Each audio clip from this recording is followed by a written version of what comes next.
Gordon Ryan has complete disrespect for crucifixes.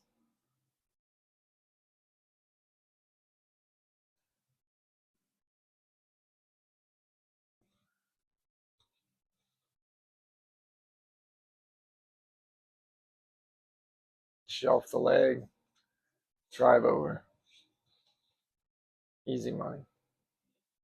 Gaudio runs a Kimura series on Gordon Ryan somewhere in this, and I can't find it now.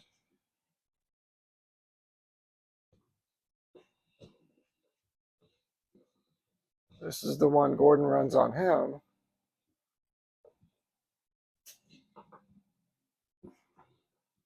That was pretty. The way he sucked his leg up to make sure he stayed close to the.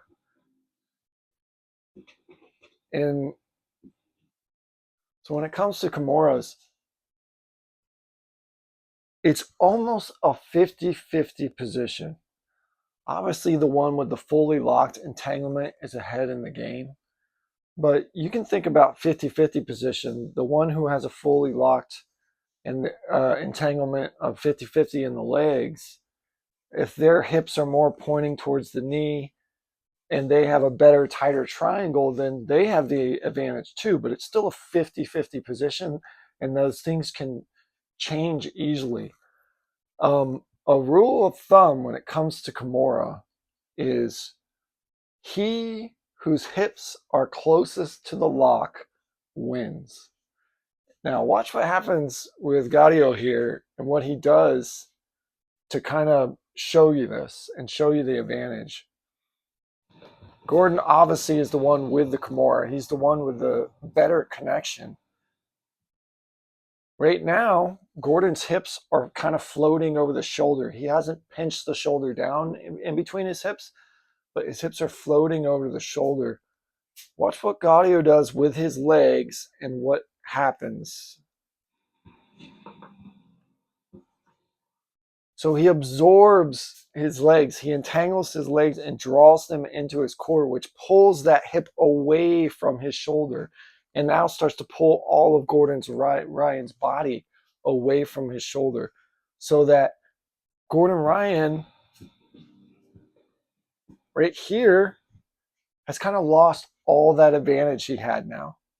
Now the hips that are closest, it's kind of neutral. So Gordon, he has leverage with the grip itself, of course. But as Gordon moves and pushes that arm, he's got no control of the shoulder to keep now the shoulder from moving with it. So the leverage is taken away. He just rolls with it and the threat. So what the grip is what makes the connection strong in a Kimura, but what gives you the breaking leverage is how close your hips are to the shoulder to keep it from moving. And you see here, he flips through, and that was the mistake. The mistake was flipping all the way and then letting his hips come away from the lock. Now he's back in trouble. Now Gordon again has the upper hand because his hips are farther away from the lock than Gordon's hips. Gordon's hips are now again closer to the lock, and he can start to create leverage. And also, in this case, he's going for back exposure as well.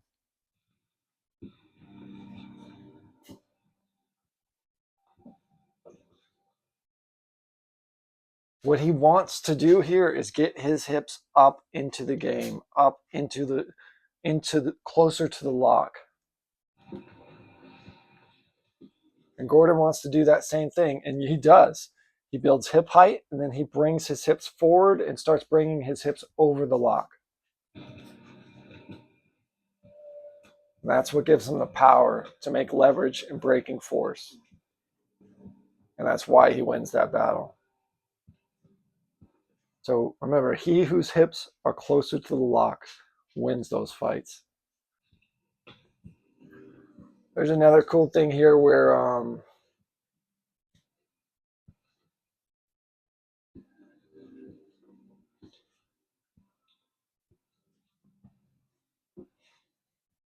so Gordon completely disrespects mounted like underhooks.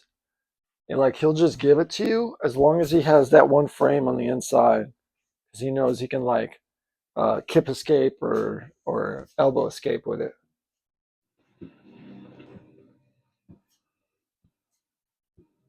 Gaudio kind of knows that and has felt that, and that's why he keeps dismounting from mount and going to side control.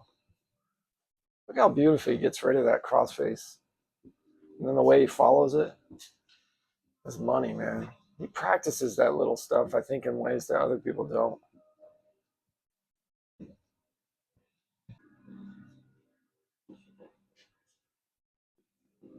That was a good move by Claudio.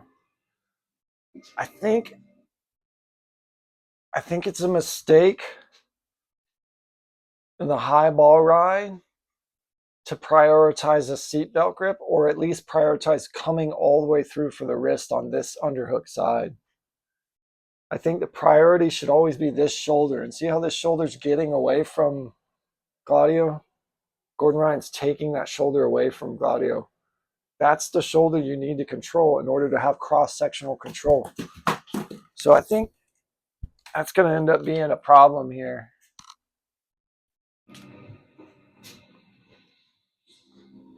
Look how he gets rid of the high ball ride. He's just going to take his foot, push it out, and then turn that same foot into a butterfly to drag the leg forward and find an avenue of escape. So pushes it, pushes the lock out, butterflies, and then pulls it forward and then sneaks out of that avenue.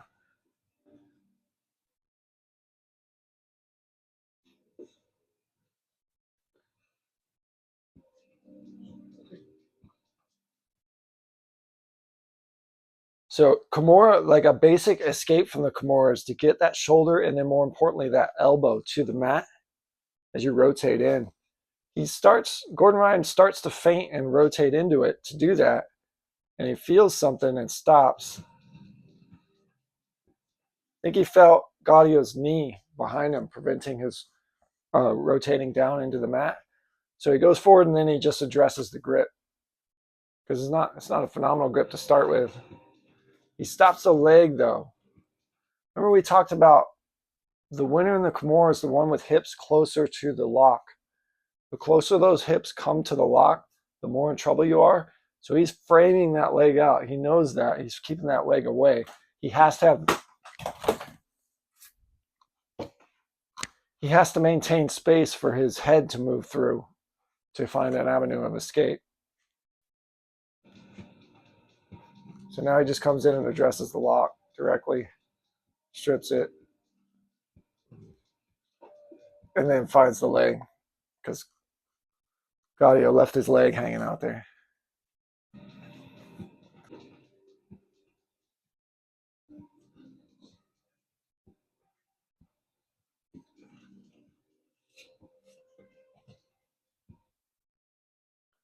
This is a lot of people would freak out in this position because they'd be worried about the straight armbar. As long as Gordon Ryan knows, as long as he drives his like shoulder and elbow into the body of Gaudio at this point, there's no like recess or there's no where for his arm to be broken down into. If you just lay it flat against their body, what they have to do is make a concave hole to break the arm into in a straight arm bar.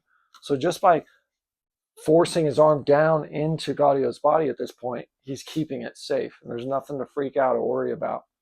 At this point, Gaudio definitely wants to switch from this kind of triangle he's running here because there's no good direction to break the arm in to a kind of take this top leg and throw it under and through to get a kind of a Choi bar effect so that he can start climbing his hips up and on top and over the elbow in order to get breaking pressure. Um, and he doesn't do that, I don't think.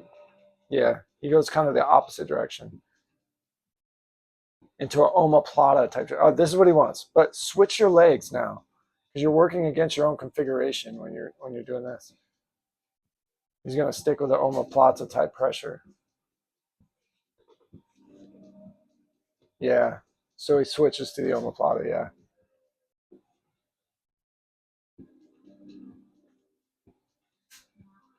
No, he didn't.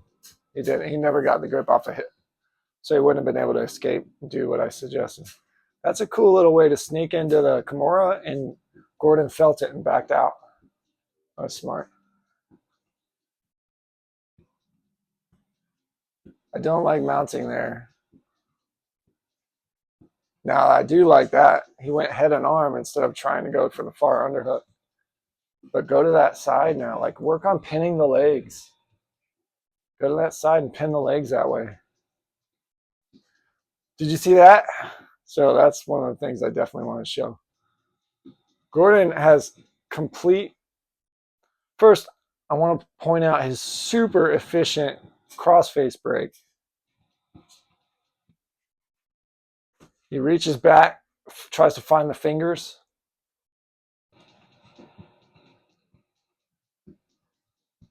Lifts it up high. Puts the grip under.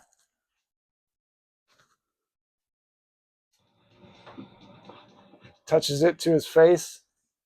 And then drives it up. Clears it. Then watch what he does. Like, you know, normally people would freak out about the underhook, but watch this little trick he does with this exposure.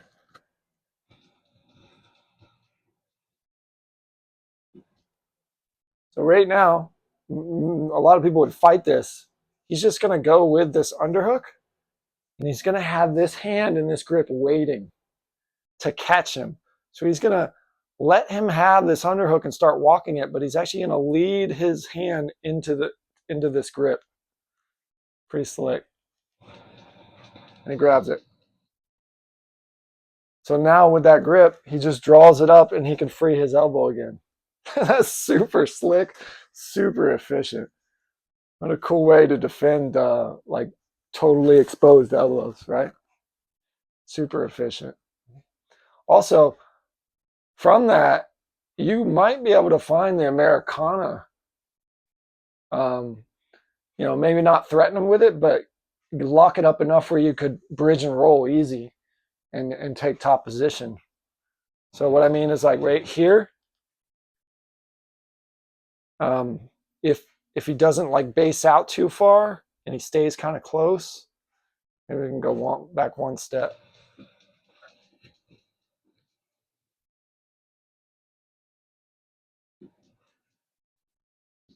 That's so sneaky. So while you still have that grip, reach out with that other hand, cup the back of that elbow, draw it in while you push out, draw in and push out. You might be able to lock in an Americana type connection. And then just using that connection to bridge and roll to good effect. I mean, you're taking away that post. Something to think about.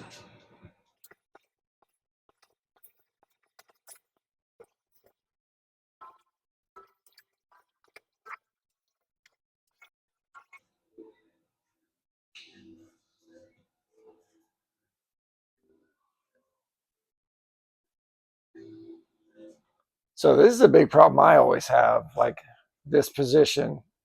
Like, how does he deal with the head and arm here? He's got a stiff arm frame on his hip. He just sets in a butterfly. Just keeps that head posted into the ground, uses that connection to keep that head down, sets in a butterfly, and creates a push-pull effect, off balances him. I feel like that's a mistake on his part to tripod that much. Anyway, that's what I got out of this one. Hope you enjoy it. Slenderman out.